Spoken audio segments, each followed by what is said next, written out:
সালামি তো সালামি, যে যেটা খুশি হয়ে দিব ওটাই নিতে দিব। এই নাও সাহেব, কথা তোমার দিলাম।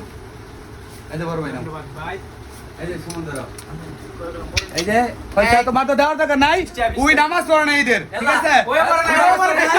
ছোট ভাই তো পড়ে নাই, ঠিক আছে? তাওরে দিলাম, ছোট ভাই হিসেবে দিলাম, সবাই রাগ করে নিলে কবে দেখলো না। এই যে ভাই দাদা তোমার 20 টাকা, এই যে সাকিব ছোট ভাই ধরো, মন খারাপ কা তোমার? এই যে সিবাত ভাই আরো 20 টাকা এই ধরো, এই যে এই বাইক না, এই ছোট ভাই এই ধরো বাইক না। আমার আরেকটা ছোট ভাই আছে, এর তো দেনে হয় না, এই যে সব ভাই এই যে এই ধরো ছোট ভাই, তুমি খুশি? ও ভাই খুশি ছোট ভাই। ভাই তুমি ভাই খুশি খুশি দোস্ত আমি খুশি না আমি একবারে বেশি খুশি না। ছোট ভাই, আমি আলহামদুলিল্লাহ খুশি ছোট ভাই তুমি বাইক না শ্যাম? খুশি না ভাই? ছোট ভাই তুমি নামাজ পড়ো না, তাও তো বার দিছি। ঈদের সালামি খুশি আছে, দেওয়ার দরকার ওটা সবাই দিবেন। সবাই ভালো থাকবেন।